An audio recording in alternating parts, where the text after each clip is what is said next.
You did it. Months and months of hard work and eating clean have brought you to your goal weight. Now that you've hit your first milestone, what in the world should you do?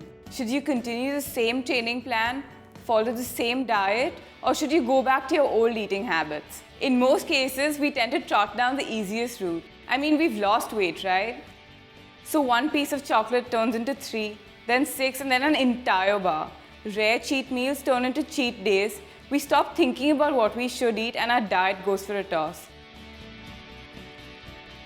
So basically, we're back to where we started. Losing weight isn't even half the battle.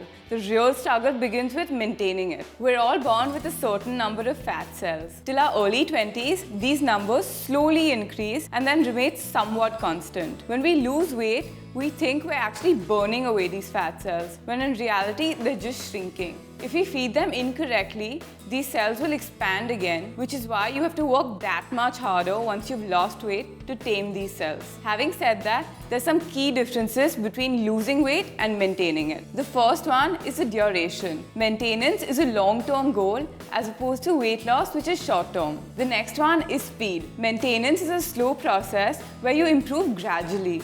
Hence, it's more sustainable in the long term. Weight loss, on the other hand, can be relatively quicker. Another difference between the two is the mindset.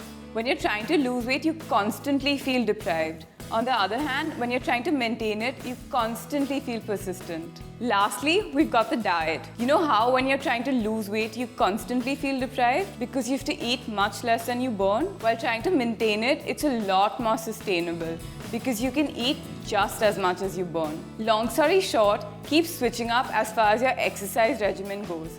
Nothing kills progress like routine. But on the diet front, never adopt a diet that's so drastic that you can't follow it long term, or so indulgent that you end up wallowing in guilt all the time. Until next time, stay tuned and stay glamorous.